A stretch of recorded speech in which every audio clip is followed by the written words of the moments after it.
Commémoration d'un demi-siècle de coopération et d'amitié. Bonjour à tous. Vous êtes ici au Centre culturel français et pour la première fois, vous allez assister à un spectacle incroyable. Dans le cadre de la célébration des 50 ans de l'indépendance de la Guinée équatoriale, l'Institut français de Guinée équatoriale s'associe à la célébration en proposant une exposition rétrospective illustrant un demi-siècle de coopération et d'amitié entre la Guinée équatoriale et la France. Nos deux pays, conscients de l'importance du patrimoine culturel, ont, depuis 1968, développé des relations d'amitié et de coopération qui ont facilité la construction en 1985 et le fonctionnement d'un établissement unique par bien des aspects, à l'architecture bioclimatique et parfaitement intégrée dans la ville de Malabo, l'Institut français. Bonjour, je m'appelle Luc Cohen, je suis en Guinée équatoriale depuis pratiquement 35 ans. J'ai bien connu l'ICEF, donc l'Institut du Centre culturel français, qui représentait pour tous les Français et pour tous les Équato-Guinéens un lien entre la culture française et la culture hispanophone que nous avons rencontré ici en Guinée équatoriale.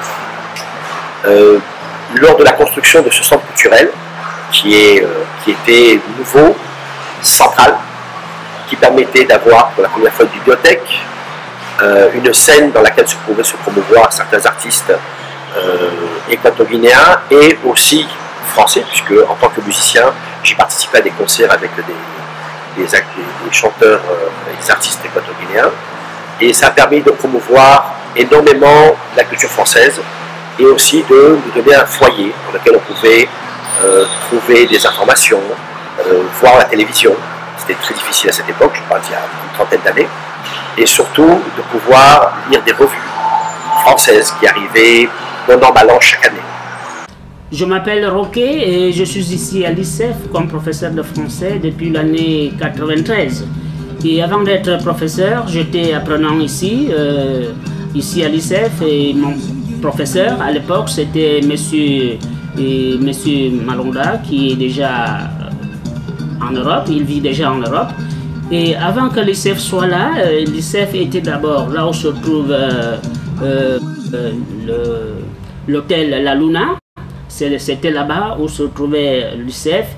Avant que l'ICEF soit ici, il y avait un terrain de foot des Annobonais, d'une équipe qui s'appelait à l'époque Douma Douma. Donc, après avoir bâti cet immeuble, les salles des apprenants étaient là où se trouvent les bureaux de la direction de ce centre. Et voilà, l'ICEF est là pour promouvoir la culture et la langue française. Et vous savez, la Guinée équatoriale est un pays francophone et l'ICEF est là en train d'appuyer dans ces deux domaines, la culture et la langue française. L'Institut français est un lieu de diffusion et d'échange des cultures équato-guinéennes et françaises en termes de musique, de théâtre, de peinture, de photographie, d'écriture, de sculpture, de danse, de cinéma et bien sûr de diffusion de la langue et de la culture française. La politique d'animation de l'établissement respecte et valorise la culture et le contexte local. Ainsi, au fil des années, l'Institut français s'est imposé grâce à la richesse de sa programmation comme l'une des scènes plus importantes et les plus actives du pays. La mémoire que porte cette exposition permet d'analyser et de prendre conscience de l'impact de l'activité culturelle développée par l'Institut français. Cette scène est un outil exceptionnel qui a permis de mettre en avant de nombreux jeunes talents équato-guinéens et de faire découvrir des artistes internationaux. Je suis Sifa, rappeur slammer, je suis la produit. Je suis au Centre culturel français depuis 5 ans. Et ce Centre culturel français Guinée équatoriale Malabo est là depuis presque 27 ans. Et son rôle est de souvenir, d'aider les jeunes qui n'ont pas les moyens de pouvoir se lancer dans le cadre musical. Alors on espère toujours que le centre sera toujours là pour nous donner ce coup de main, d'être là pour nous aider, de pouvoir aider les ambitions. Bonjour et bienvenue à l'Institut français de Guinée équatoriale.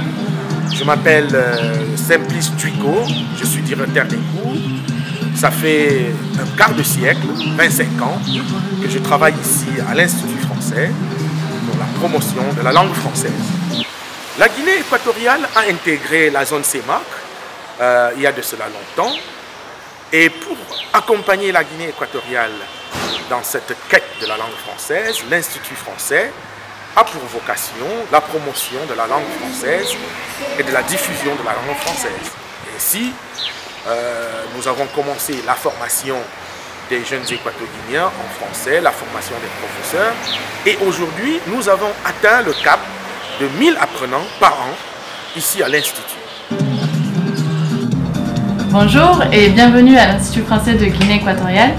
Je suis Marion, ici à la coordination pédagogique et je peux vous donner toutes les informations que vous voulez si vous voulez apprendre le français, puisque on sait combien il est important de l'apprendre puisqu'on est entouré de pays francophones ici pour le développement personnel et professionnel. Donc bienvenue à tous à l'Institut français de Guinée équatoriale. L'Institut culturel français, c'est un centre de communication, de culture, d'apprentissage et c'est un point de rencontre. Pour nous, c'est intéressant parce que la Guinée équatoriale, c'est le seul pays en Afrique qui cause l'espagnol.